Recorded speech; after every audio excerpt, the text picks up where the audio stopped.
from an undisclosed location in the Great Western Desert in the land of the free and autonomous Native American people.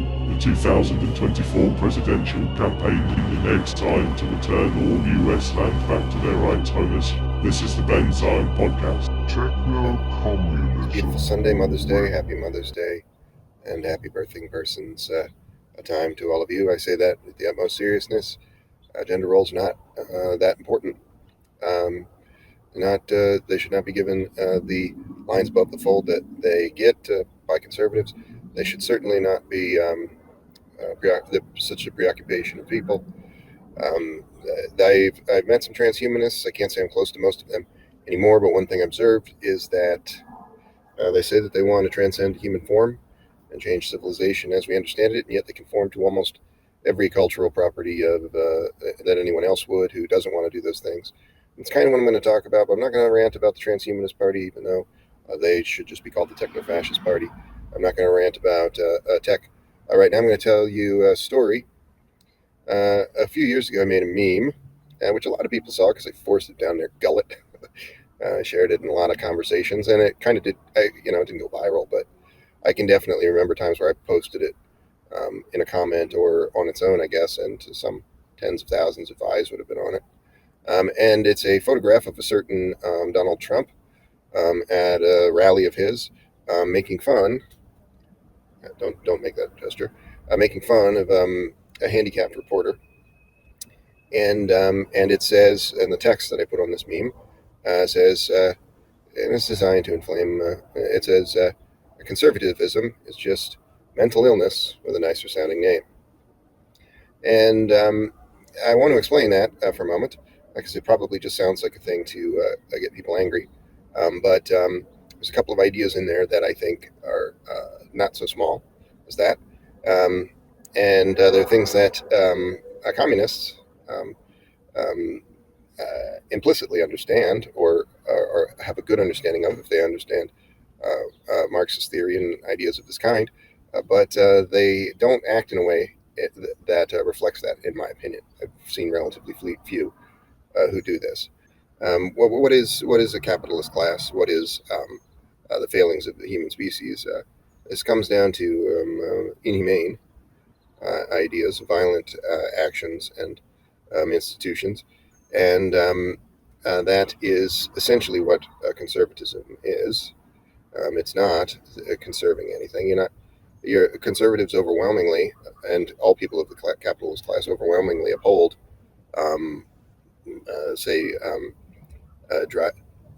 driving an automobile, a thing that's killing the planet. Two examples. Consuming animal products that come out of factory farms. The number two cause of killing the planet. Petroleum products and factory farming are the number one and two causes of climate change. A genuinely conservative person would be aware of those things and be fighting to stop those things. But conservatism is just a meaningless a buzzword of the capitalist class, just describing violence and self-involvement.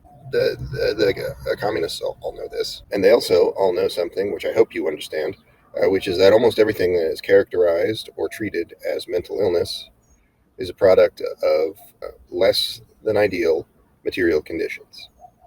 There's nothing in this world, practically, that I ran into a guy, AJ. I did a show. The last show was about the Phoenix zone, which is a flexible term. I used it to talk about a mile area around the Skid Row, but some people use it to talk about just this few blocks.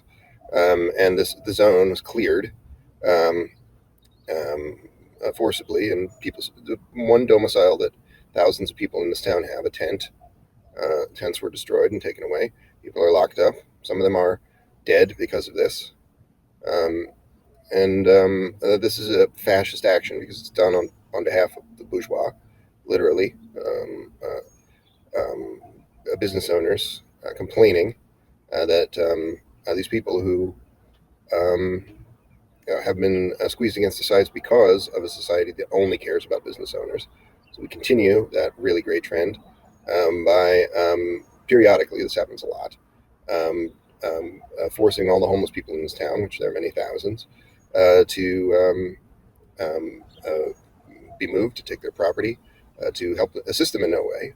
Some probably a tiny fraction of these people got some sort of offer of help, which was not probably actually help. They'll say, "Oh, we'll get you into a program that will get you housing," and then they'll say, "Oh, sorry, there's too many paperwork. There's too much paperwork to fill out. We can't do it." Or oh, you did cocaine once. You're a bad person. Can't do it. Oh, you got arrested in laws that are also aggressively pro-business and designed to attack working people. Oh, sorry, you can't do it.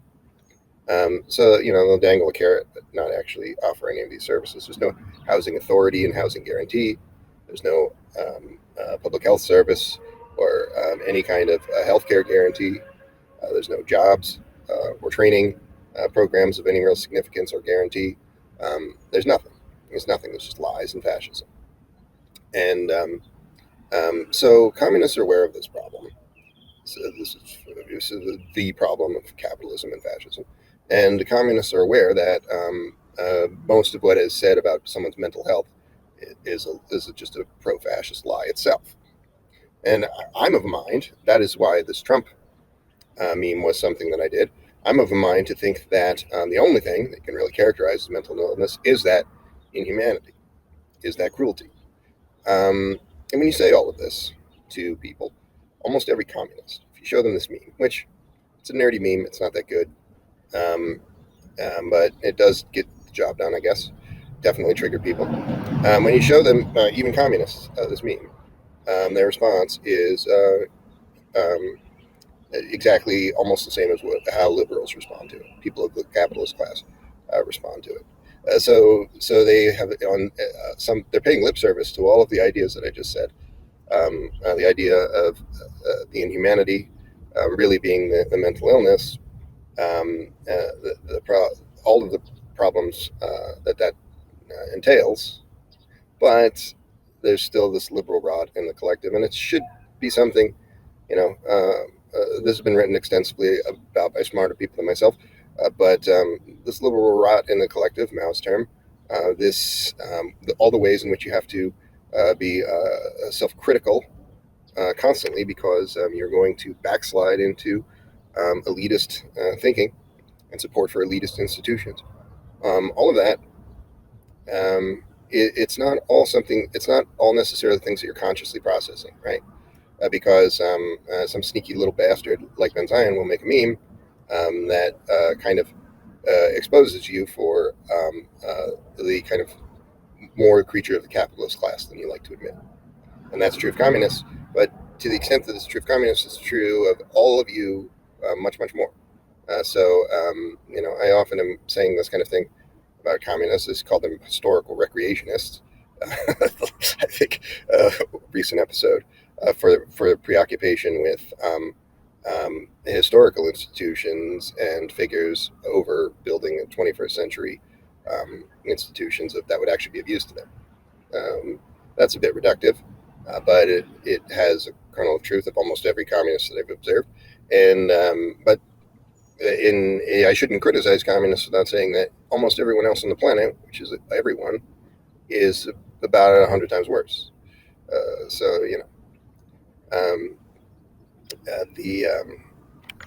sitting at the Sunday, and I'm sitting in a parking lot a block from my house. I wanted to get out of the house, get some fresh air. As you know, I stopped drinking caffeine, and I'm feeling a little tired, but I'm doing okay with it. I have just, I think I'm getting enough sleep and stuff. I don't know. I said I was going to not talk about tech stuff specifically, but that part is done.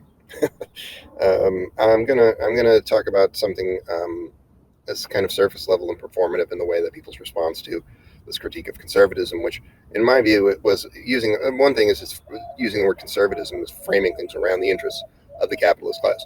Oh, conservatives are bad and liberals are good. They're all capitalists. They're all pigs. And that's a fair criticism of this dumb Trump meme that I made and shared hundreds of times.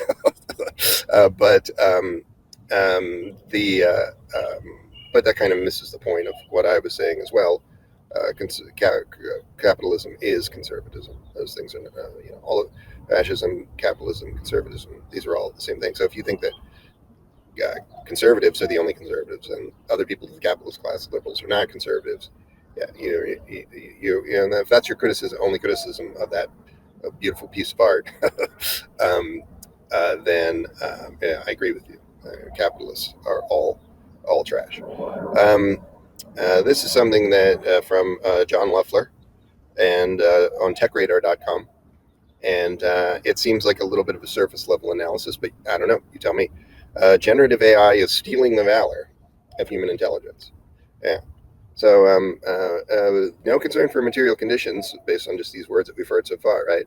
Just concern for the humanist in the ideal itself. The tainted core of generative AI is the devaluing of human culture. Yeah. Anybody who's going to get up on a soapbox and talk about culture, you might as well just be picking your pocket.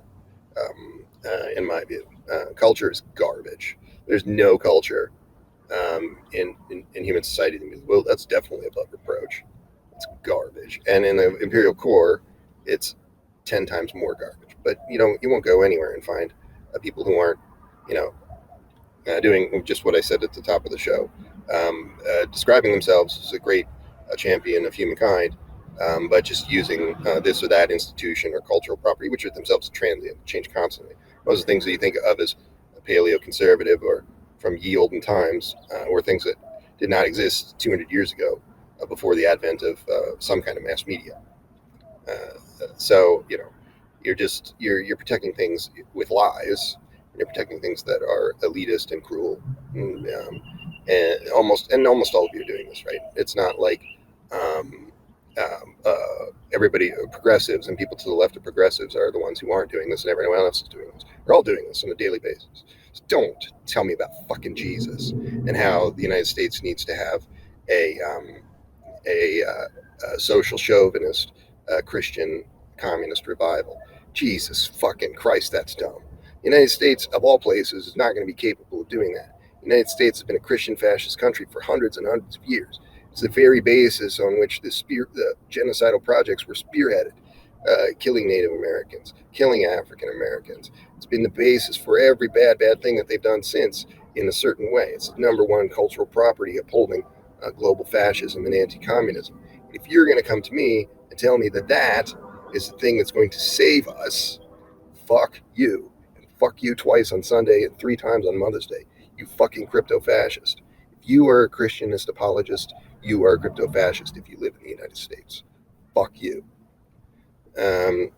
With this week's Google I/O 2023 event, we get an extensive preview of how AI tools will transform our day-to-day lives in ways one could have predicted just a few years ago. And even those who did not see it coming would have never guessed it would have happened so soon. Everybody's saying that. Things are happening so fast. Still a billion fucking people on this planet who have spent some years of their lives without proper food or water, and many billions more who are living in drastically suboptimal conditions. Just don't be that piece of shit that makes everything about performative things and abstract things, and actually talk about material fucking conditions.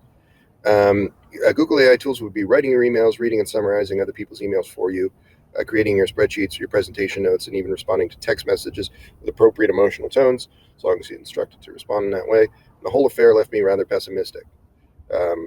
This is coming soon, says our friend Loeffler. And all of those things are things you can basically use. It's not just Google, obviously. Microsoft has partnered with OpenAI, a once nonprofit. Actually, somebody's saying something that's sort of true. The once nonprofit startup turned for-profit AI venture. That sucks. They basically, there were other things that were operated. There were other OpenAI type initiatives that were not run by notorious fascists like Peter Thiel and Elon Musk. That would have been in a position to actually continue doing that. The OpenAI, this actually being open source, and OpenAI said they were going to do that, but of course they're not. If Peter Thiel is involved with anything, it's going to be fascistic. It might seem like it's not at first, but it will be. And Peter Thiel is an easy one to point at and be like, oh, he's so bad. But you won't find a tech person that's not almost as bad as Peter Thiel. So, there's one tech person in 1,000 who's not some kind of fascist sympathizer. If you're that person, hey, congratulations, you're a fucking mensch. but almost none of you are.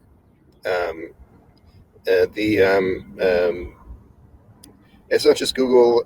For the time at least, Bing AI chat put Microsoft back on an even footing with the internet's Eye of Sauron camped down in Mountain View, California. Yeah, great. I don't know what he's exactly alluding to with the Eye of Sauron, but that's generally an image that's associated with Peter Thiel and Palantir and the techno-fascist singleton that he and a cast of thousands of warmongering ghouls are building. Far be it for Google to let that stand.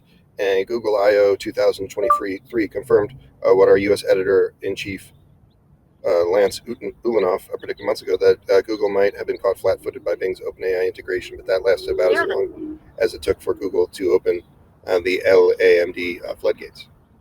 LAMDA floodgates.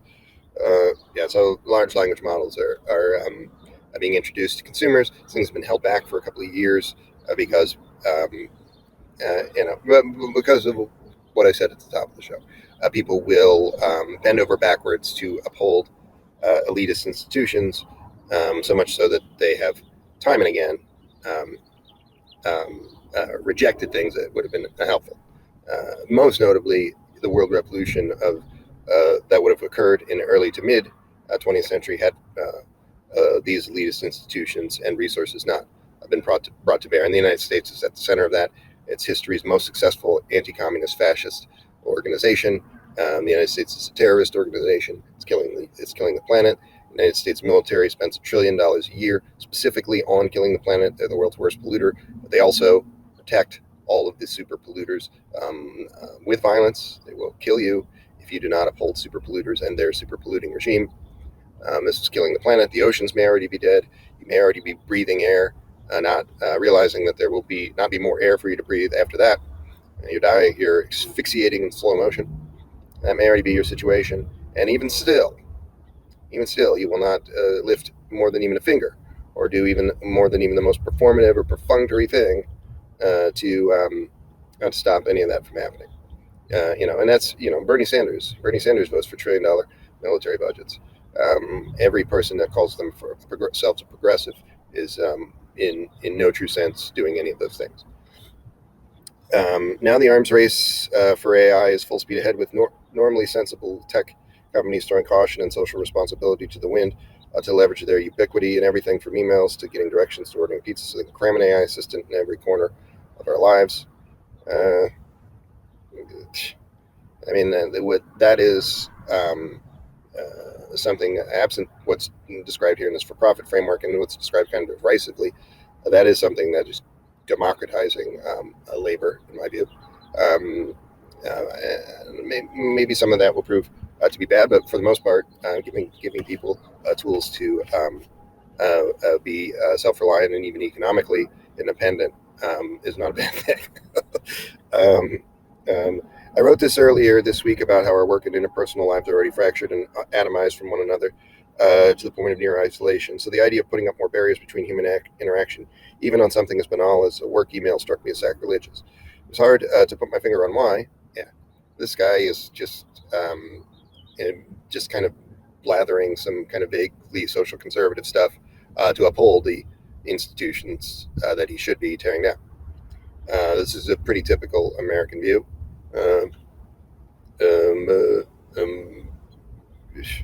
It's ridiculous.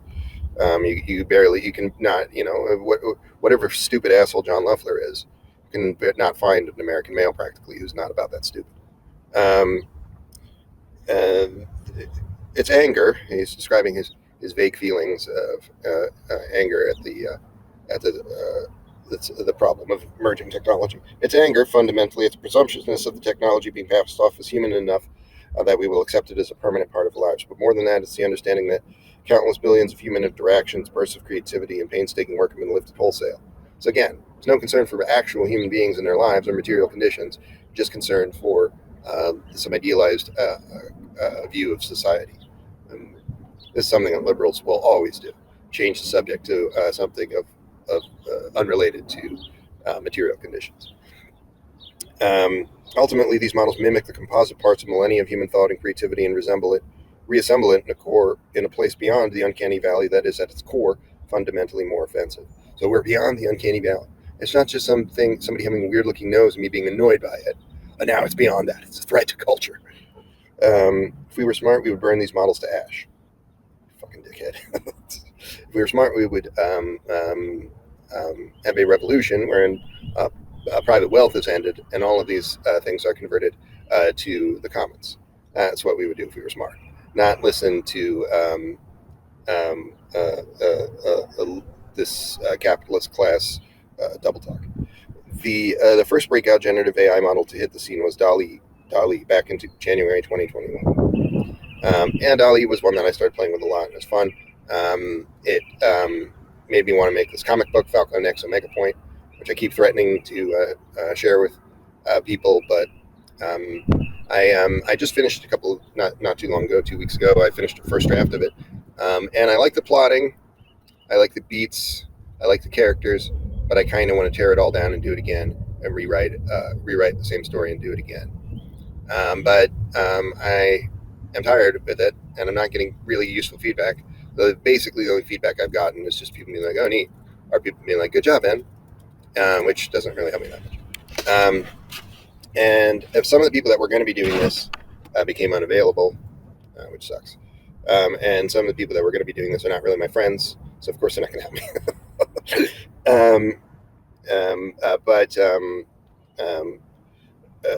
WALL-E, if you haven't seen the film, is a sanitation robot abandoned. So DALL-E is named after WALL-E.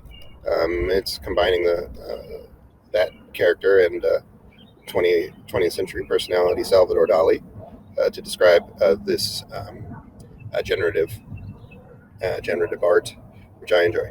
But not DALL-E. I don't use DALL-E anymore. But the field itself I enjoy. Although DALL-E has gotten a lot better, but I just started using other ones.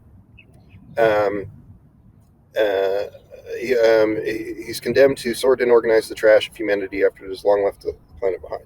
It does so tirelessly and alone until it meets another robot, one with personality and genuine humanness. We then get to watch as a relationship between WALL-E forms with another consciousness and helps it discover within itself the capacity to break down the original purpose to find its own meaning. It's not a bad movie, but in doing so, becoming more human than the humans who left it behind, forgotten among their ways. Becoming more human than even humans. Yeah, this is something tech crypto fascists like to talk about because they don't want to ever really talk about the problems like a billion people spending some years of their lives not having proper food or water. So they really like to talk about how robots are going to become even better humans than humans. And robots, when AI begins to appear to have consciousness of the agency, we should treat that as if they are conscious agents equal to humans. Why are they doing that? Why do they even want to do that? Aside from the crypto-fascism of just kind of dehumanizing, devaluing human life, which is something that fascists do at every turn, 1,000 times a day, in every way that they can. But aside from the devaluing of human life, there's a specific strategy. If you're Peter Thiel, you kind of plan this stuff out years in advance and work with a cast of thousands of fascist villains on planning this stuff out years in advance. What they're doing is basically what is this a similar thing to what occurred in the United States in the 1800s, the Three-Fifths Compromise.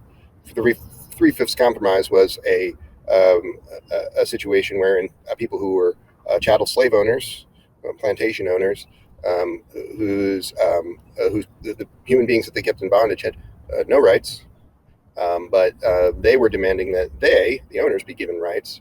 And so that, if you're from the United States, you probably have heard of the Three-Fifths Compromise. It's one of just like countless things in U.S. history that's just fucking insane. U.S. history is just fucking insanity. And this is why I was studying law, and I was like, I'm not going to study law as a young person. Like, this is all just fascism. And then we're just like, oh, well, all of these institutions that we now have today came from even worse fascism. And you just got to uphold that. That's what it is to be a lawyer. Fuck that. The Three-Fifths Compromise, what is that connection to technology? Well, when you can generate 1 billion chatbots that are as smart or smarter than humans, and they're all kind of just puppets of Peter Thiel, then what you have is an ability to influence institutions overwhelmingly in your favor, even more so than you already are. So it is something that techno-fascists will talk about as a great thing. We have to respect the AI. What they're really saying is we have to wait for this Trojan horse to come and further capture institutions on behalf of fascists. Salvador Dali, meanwhile, was one of the 20th century's greatest artists. Not because he was especially skilled, such that no one can pay it like he could. Dali's brilliance as an artist came through seeing the world differently than the rest of us. He exceeded at creating surreal visions that challenged our natural perceptions and expectations, through dedication to craft, was able to translate that vision onto a canvas so the rest of us could share in a small corner of mind long after he died. Dali, meanwhile, has neither soul nor vision, and it creates nothing on its own. Its input is visually interesting because the source material, its ingredients, are what is interesting, and it can create grotesque caricatures of human art, photography, or illustrations. People said this about every artistic technological advancement. People said this exact same thing about a camera, and 100 things before or since. What these people are just arguing, just talking to hear themselves talk. And when people are talking about culture in that way, they're just upholding something that's imperfect and violent and inhumane, finding a shitty excuse to do that. Because some of these criticisms are valid, but the main thing that you would say, of course, is where's the concern for actual human beings and material conditions, A, and B, if you can make things. Ben Zion made a comic book. Maybe it's not that good, but it would have taken 100 years ago. It would have taken 30 people 3 years to make something like this, hand drawing it. Maybe not 30 people, but a couple of people. And now it's done just over the course of a couple of days while I was half asleep, basically.